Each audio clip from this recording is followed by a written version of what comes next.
వినుభక్తి ప్రేక్షకులందరికీ నమస్కారం. మనతో పాటుకున్నారు ప్రముఖ ఆధ్యాత్మికవేత్త, జ్యోతిష్య మరియు వాస్తు పండితులు, భారతీయ శంకరపీఠం వ్యవస్థాపకులు, బ్రహ్మశ్రీ అన్నవరపు తిరుపతి మూర్తి అవధాని గురుగారు ఉన్నారు. మాట్లాడదాం. నమస్కారం గురుగారు. ఓం శ్రీ మహాగణాధిపతయే నమః. ఎలా ఉన్నారు గురుగారు? ఈశ్వరానుగ్రహం, ఈశ్వరేచ్ఛ.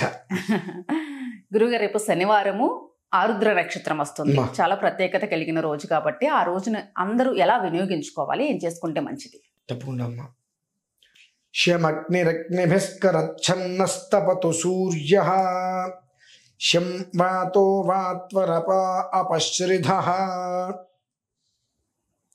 సకల జనులకు శ్రేయస్సుని కోరి చెబుతున్న విషయం ఏంటంటే అమ్మా, శనివారం ఆరుద్ర నక్షత్రం అద్వితీయమైనటువంటిది యోగం.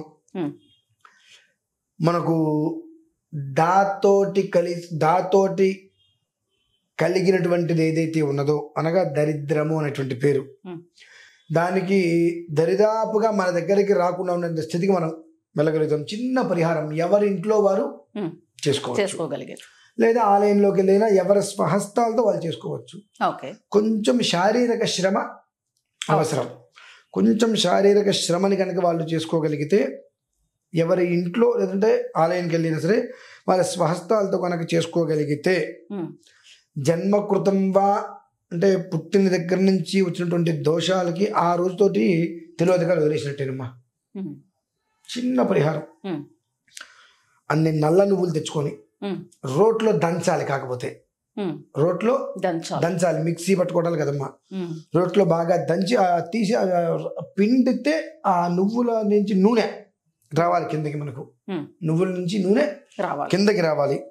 బయట నుంచి నువ్వులు నేను కొనుక్కొచ్చేస్తా అంటే ఉపయోగం లేదమ్మా. మొత్తం ఒక అన్ని నువ్వులు బాగా దంచి వస్తే నూనె వస్తుంటుంది. దాని దగ్గర పిండి ఆ నూనె విడిగా తీసుకోవాలి. ఇంకా మీరు దాన్ని చేసుకోవాలంటే మొత్తం ఒక వస్త్రంలో వేసుకొని బాగా గట్టిగా తిప్పితే అలా పడుతుంది నూనె. ఆ చేతితోటి దంచితే పిండగా వచ్చేటువంటి నూనె, లేదంటే వస్త్రంలో వేసి గట్టిగా తిప్పితే వచ్చేటువంటి నూనె ఏదైతే ఉంటుందో ఆ నూనెని తీసుకొని శనేశ్వర స్వామి దగ్గరికి వెళ్ళి ఆయన ముందు 19 జ్యోతులు వెలిగించాలమ్మా. ఉదయం పూట 19 జ్యోతులు వెలిగించాలి. అంత నూనెతో ఆయనకు అభిషేకం. అంటే 19 జ్యోతులు వెలిగించాలంటే కనీసం ఒక్కొక్క ప్రమిదలో ఒక చెంచా నూనె వేసుకోవాలన్నా మనకి ఎంత నూనె తీస్తే మనకు వస్తుంది అనేటువంటి విషయం ముందు మనం గమనించుకోవాలి. 19 జ్యోతులు వెలిగించి ఆయనకి అంత తైలంతో అభిషేకం చేసి, అనంతరం నువ్వుల్ని, నల్ల నువ్వులు ఆయన శిరస్సు మించి కిందకి వేసి నల్లటి వస్త్రాన్ని ఆయనకి కట్టేసేసి, శంఖు పూల మాల దొరికితే, నీలపు శంఖు ఉంటుందండి, ఆ శంఖు పూలతో ఒక మాల కట్టి ఆయన మెడలో అది వేసి, చిమ్మిరి ఉండ, నల్ల నువ్వులు బెల్లము కలిపి చేసిన చిమ్మిరి ఉండలతో స్వామివారికి నివేదన పెట్టి ఒక జ్యోతిని జాగ్రత్తగా పట్టుకొని 19 ప్రదక్షిణాలు ఆ నవగ్రహాలయం చుట్టూతా చేసి ఆయన దగ్గర దీపారాధన పెట్టి మనం బయటకు వచ్చేయటం. అది ఉదయం పూట.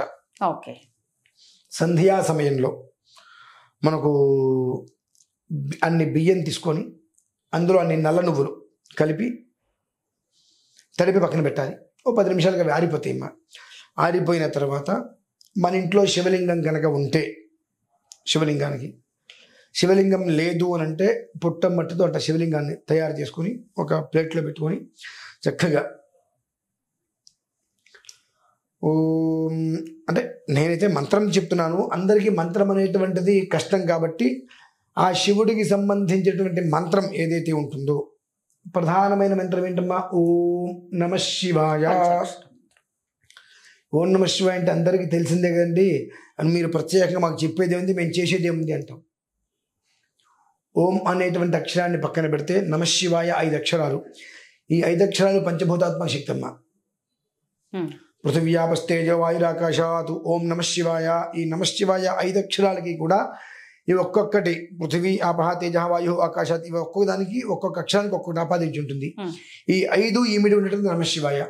తర్వాత ఓం అంటే అకార ఉకార మకారం కలిపితే ఓం. ఈ 5 ఇది 3 ఎంతమ్మా, 8 అష్టాక్షరములు. ఇందాక మనం ఒక మాట అనుకున్నాం, ఆ దా అనేటువంటి దాంతో వచ్చేటువంటి దరిద్రాలని మొత్తం అది తీసేస్తుంది అని చెప్పి. అందులో ఓం అనేటువంటిది అకార ఉకార మకారాలతో 3 అక్షరాలు, నమశివాయ 5 అక్షరాలు కలిపి 8 అక్షరాలు. ఈ 8 అక్షరాలతో ఆ అక్షతలు బియ్యం తీసుకొని స్వామివారికి అర్చన చేసుకోండి. మీరు మీ ఇష్టం, మీ ఓపిక. ముందు అభిషేకం చేయండి, తర్వాత శుభ్రంగా కడిగి తుడిచి 5 నిమిషాలు చేస్తారా 10 నిమిషాలు చేస్తారా మీ ఓపిక.